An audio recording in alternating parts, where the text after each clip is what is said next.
Il y a une chose que de nombreux investisseurs adorent, et moi le premier, c'est de toucher des revenus mensuels. Et quels qu'ils soient, sous forme d'intérêts, de coupons, de dividendes ou même de loyers, quel bonheur de toucher chaque mois de l'argent, fruit de tes investissements, et cela passivement. Et dans cette vidéo, écoute, on va faire un petit panorama des meilleurs investissements avec intérêt mensuel, et on va également se poser la question de l'impact psychologique de toucher ce type de revenus. Et on commence de suite d'ailleurs par cet aspect psychologique et notamment le mental, parce qu'il y a un point qui me paraît très important, c'est qu'à mon sens, il y a vraiment une sous-estimation de l'impact mental qu'ont les intérêts mensuels sur l'investisseur, parce qu'effectivement, on va te dire d'investir sur le long terme, c'est normal, mais quand tu investis sur quelque chose, il va falloir peut-être attendre 5 ans, 10 ans, 20 ans pour avoir un retour sur investissement, écoute, c'est un petit peu difficile à vivre à mon sens pour l'investisseur. Donc ça, c'est un premier point. Le deuxième point, c'est qu'effectivement, toucher des revenus mensuels, écoute, ça va t'amener une satisfaction immédiate et ça, c'est génial. Et d'ailleurs, l'être humain est fait comme cela. Il a envie d'avoir une gratification immédiate et c'est vraiment le cas avec les revenus mensuels, toucher des dividendes, des coupons, c'est palpable parce que tu le vois sur ton compte bancaire. Un troisième point, c'est que ça t'apporte également une sécurité financière ou du moins un sentiment de ce type-là. Parce qu'évidemment, quand tu vas toucher des revenus chaque mois, tu vas avoir cette sensation un petit peu d'un effet de rente.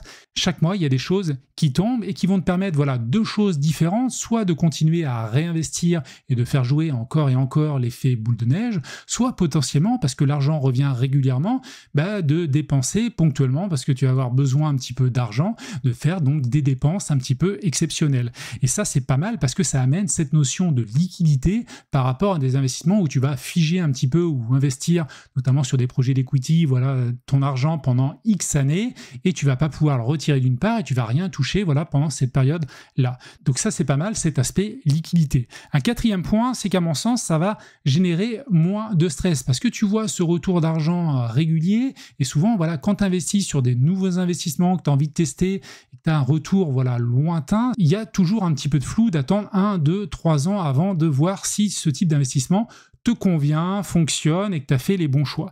Donc ça peut être stressant et c'est pour ça que les intérêts mensuels, le fait d'investir et au bout d'1 ou 2 mois de commencer à toucher un petit peu le fruit de cet investissement, c'est toujours un gros plus. Et un cinquième point qui me semble aussi très important, c'est un petit peu ma stratégie en ce moment, c'est que c'est motivant. Plus tu vas investir, plus tu vas toucher chaque mois, c'est rapidement visible, palpable comme je l'ai dit tout à l'heure, et donc ça va te pousser clairement à réinvestir encore plus le mois suivant, à garder le minimum de liquidité. Bien sûr, il faut toujours garder des poches de sécurité sur ton compte bancaire, mais dès que tu vas avoir un petit peu de marge, tu vas tout de suite chercher à réinvestir pour avoir déjà l'effet 1 mois ou 2 mois plus tard. Par contre, il y a un inconvénient aux intérêts mensuels à ce type d'investissement, c'est qu'à chaque fois que tu vas toucher des dividendes, des intérêts, des coupons ou même des loyers dans l'immobilier physique, tu vas être sujet à de la fiscalité. D'ailleurs, tout ce qui concerne l'immobilier, tu auras cette fiscalité, il n'y a pas le choix. Mais néanmoins, par rapport à d'autres investissements où tu vas réinvestir dans l'enveloppe, notamment les ETF capitalisants, là, tu vas éviter la fiscalité.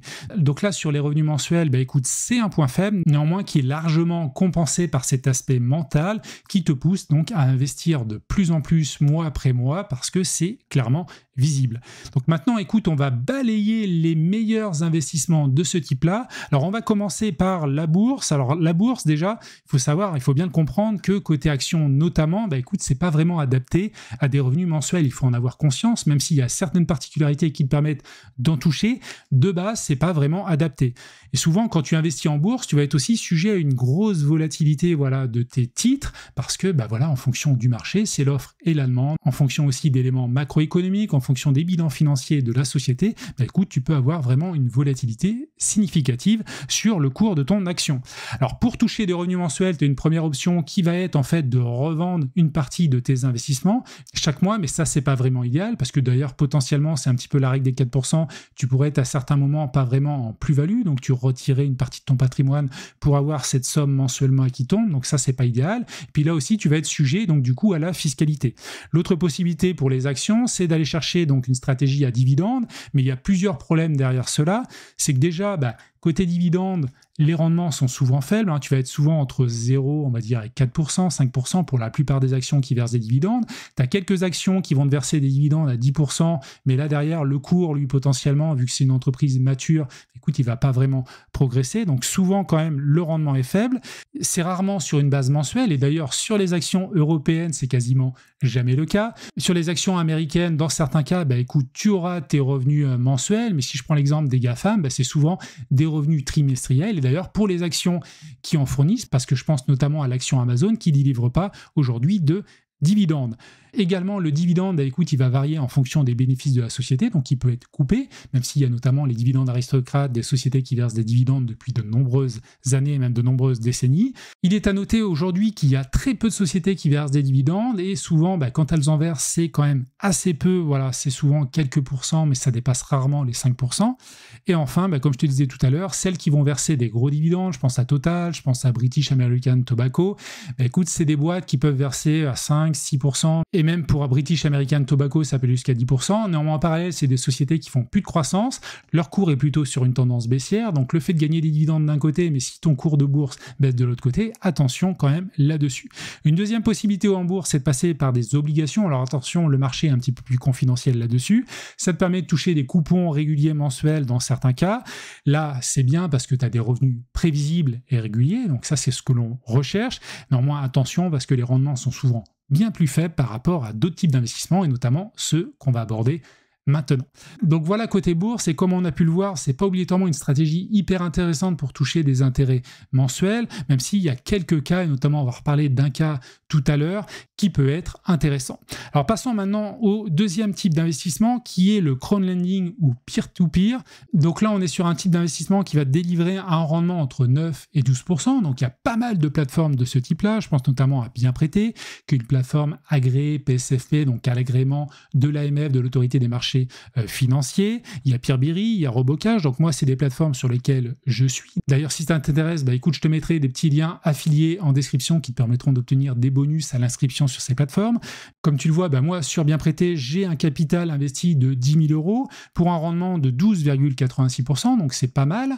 Sur Peerberry, j'ai 3 000 €, donc j'ai commencé à investir depuis assez peu de temps. Là aussi, j'ai un rendement entre 9,5 et 10%, et même chose pour Robocash. Aujourd'hui, je suis à 9,85%. J'essaie bien sûr d'optimiser mes investissements, et pas à pas, l'idée, c'est de dépasser les 10% avec, bien sûr, comme je te le disais tout à l'heure, des intérêts mensuels, et ça, c'est vraiment plaisant. Alors bien sûr, il y a d'autres plateformes, c'est pas une liste exhaustive, mais néanmoins, je voulais déjà te parler, moi, des plateformes sur lesquelles j'ai investi. Un autre type d'investissement, c'est bien entendu d'aller investir dans de l'immobilier physique ou non physique. Je vais te parler déjà dans un premier temps de l'immobilier physique parce qu'il faut se rappeler d'une chose, c'est que tout le monde a besoin de locaux, de logements pour vivre. Bien sûr, le particulier parce que lui, il a besoin d'un toit pour dormir, et également les professionnels parce qu'ils ont besoin de locaux commerciaux, de bureaux, de boutiques également pour faire vivre leur business. Donc, il y a besoin évidemment d'immobilier. L'avantage, c'est que derrière, ces personnes-là peuvent te délivrer un loyer si tu es propriétaire. Donc moi, c'est ce que j'ai fait, voilà, en ayant réalisé jusqu'à aujourd'hui 2 projets. J'ai investi dans une colocation et dans un studio, voilà, que j'exploite aujourd'hui en LCD. Ma colocation, écoute, je l'ai revendue depuis 1 an et demi, et mon studio, écoute, je l'ai toujours. Et depuis que je l'ai, écoute, il me génère 430 à 550 € net chaque mois. J'ai un chiffre d'affaires d'environ 1200, 1300 € chaque mois. Moi, j'aime bien parler en revenu net, c'est important pour moi. Et effectivement, depuis que je l'exploite, voilà, en location courte durée, écoute, c'est des revenus qui tombent chaque mois, voilà, avec une vraie régularité, et ça, c'est vraiment satisfaisant.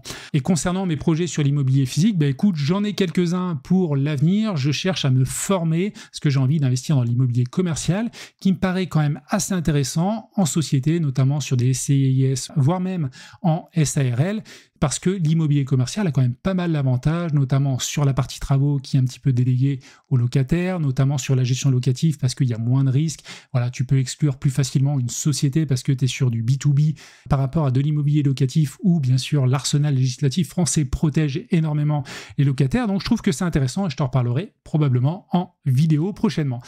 Un autre investissement, c'est d'investir dans des REITs ou des SIC. Alors les REITs, on parle de ça pour les actions notamment américaines. Les SIC, c'est un peu plus pour les actions européennes. Et qu'est-ce que c'est? C'est des fonds cotés qui possèdent et gèrent en fait des parcs immobiliers assez vastes, générant des revenus. Alors ça peut être de l'immobilier commercial, de l'immobilier de bureau ou pas mal de choses de ce type.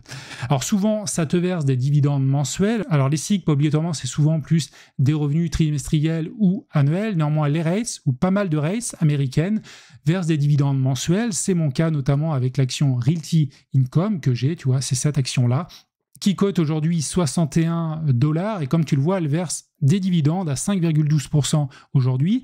Le rendement était même plus important il y a quelques temps parce que là, l'action s'est reprise avec la baisse des taux aux États-Unis, parce que c'est des entreprises qui sont énormément impactées par les taux d'emprunt, parce qu'il y a de l'immobilier derrière en sous-jacent.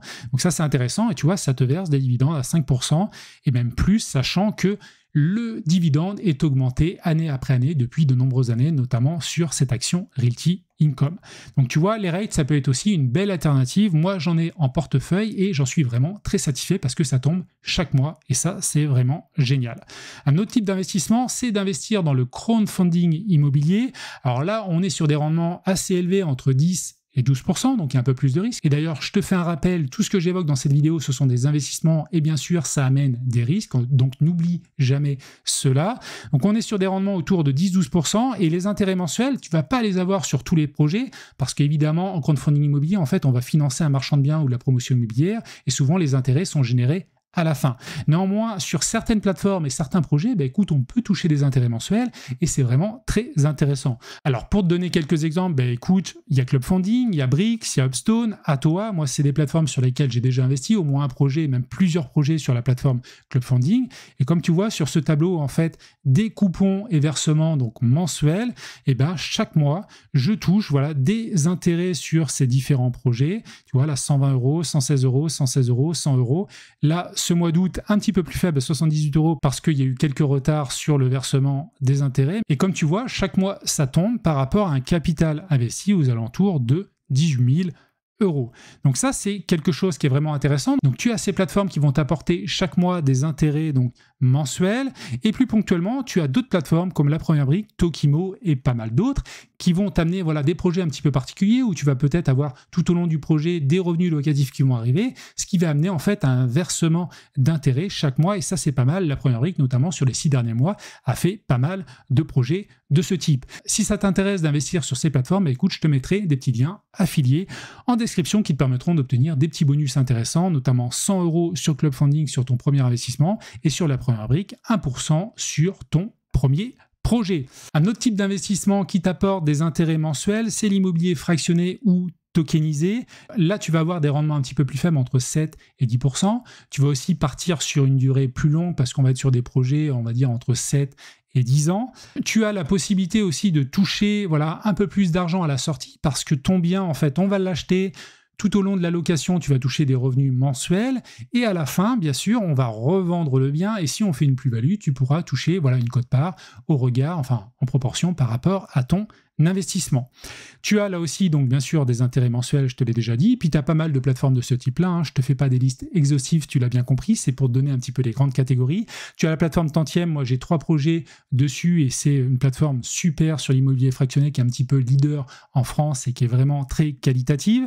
Tu as Realty sur l'immobilier tokenisé, notamment sur le marché nord-américain. Néanmoins, moi je me suis retiré de Realty parce qu'il y a une vraie complexité autour de la fiscalité, donc pour le moment, tant que c'est pas plus clair, je reste en retrait, même si c'est vraiment une super plateforme. Tu as Equito et pas mal d'autres choses. Donc n'hésite pas à aller voir cela si ça t'intéresse. Alors un autre investissement, c'est les SCPI. Donc là, ça va être un rendement moyen plus faible. Le rendement moyen en 2023, c'est 4,52%. Donc c'est pas énorme. Alors après, il y a beaucoup de variations entre les SCPI. Tu peux aller chercher des SCPI qui t'amènent des rendements aux alentours de 6-7%.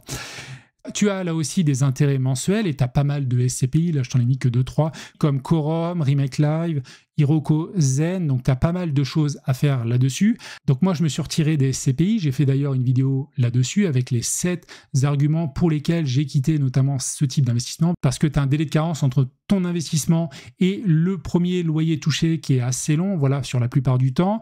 Tu as également des frais qui sont ponctionnés, voilà, à l'achat et pas mal d'autres choses qui ne me plaisent pas trop. Néanmoins, tu peux quand même faire de l'effet de levier parce que tu peux acheter des SCPI à crédit. Donc il y a pas mal de choses qui peuvent être faites quand même dans des cas très particuliers. Donc je te laisse bien sûr regarder parce qu'il faut choisir tes investissements en fonction de ton profil. Alors maintenant, je voulais te parler un petit peu des types d'investissements qui à exclure, bien sûr, pour obtenir des revenus mensuels. Je pense notamment à la crypto-monnaie. Alors, sauf un cas particulier du stacking que j'ai fait notamment quand on était en bull run, où on pouvait toucher voilà, des revenus à 10-15%. Donc ça, c'était vraiment pas mal. Néanmoins, ça n'a pas duré. Néanmoins, les crypto-monnaies, ça ne verse pas d'intérêt chaque mois. C'est dommage. Tu as beaucoup de volatilité. Donc moi, c'est pas un investissement que j'affectionne particulièrement. Tous les projets d'equity, même chose, tu vas investir dans une boîte et puis derrière tu vas attendre sur le long terme 1, 2, 3, 5 ans et tu vas attendre un retour sur investissement. Donc c'est pas mal quand tu as beaucoup d'argent et que tu veux te diversifier. Attention, c'est souvent des rendements très élevés, mais il y a aussi beaucoup d'échecs, donc warning là-dessus. Et un autre classement qui n'apporte pas aussi d'intérêt mensuel, c'est tout ce qui est énergie renouvelable, tout ce qui est crowdfunding ENR. Alors on a des plateformes qui fonctionnent très bien aujourd'hui, qui ont très peu de retard, mais attention quand même, elles collectent de plus en plus en ce moment. On n'a pas obligatoirement énormément de recul voilà, sur un gros volume de projets. Et surtout, voilà, vis-à-vis de la stratégie d'obtenir des intérêts mensuels, bah écoute, c'est pas vers là qu'il faut que tu te diriges si ça t'intéresse. Donc globalement, voilà ce que je pouvais te dire sur les types d'investissements qui t'apportent des revenus mensuels. N'oublie pas que ça fait un petit peu partie d'une stratégie que j'appelle la gamification de l'investissement, parce que ça te permet mentalement d'investir et de toucher des revenus très rapidement et donc d'essayer de faire avancer l'effet boule de neige plus rapidement. Si tu commences à investir 100 €, voilà un rendement de 10%, tu vas toucher donc 10 € brut à l'année d'intérêt. Si je retire la flat tax, tu vas être à 7 €. Si tu le divises donc sur 12 mois, tu vas être globalement à 60 centimes. Donc 60 centimes pour 100 € investis, c'est pas énorme. Néanmoins, si le deuxième mois, tu remets 100 €, tu vas toucher 1,20 €, puis le troisième mois, encore 100 €, tu vas toucher 1,80 €. Et si en parallèle, tu investis également les intérêts que tu touches, bah peut-être au lieu d'1,80 €, tu vas toucher 1,81 €, etc., etc. Donc petit à petit, en fait, l'effet boule de neige sur plusieurs années va commencer à se mettre en place et tu n'auras pas voilà, une courbe croissante, voilà, linéaire, tu auras vraiment une courbe exponentielle parce que tes intérêts vont faire jouer l'effet cumulé et donc tout ça va s'accélérer. Donc dis-moi ce que tu en penses d'aller vers la stratégie de toucher des intérêts mensuels. Ça m'intéresse de savoir ce que tu fais toi aussi à ton niveau en termes de stratégie d'investissement. N'hésite pas à compléter voilà, cette vidéo qui n'est pas exhaustive sur les plateformes qui versent des intérêts mensuels. Ça m'intéresse vraiment et ça intéressera la communauté. Et si tu veux aller plus loin, bah écoute, je t'invite à regarder cette vidéo. Je t'explique comment j'ai investi 10 000 € sur la plateforme Bien Prêté. Je t'explique le fonctionnement de la plateforme, les types d'investissement, la sélection de projets. Et donc je te dis à tout de suite de l'autre côté si tu cliques.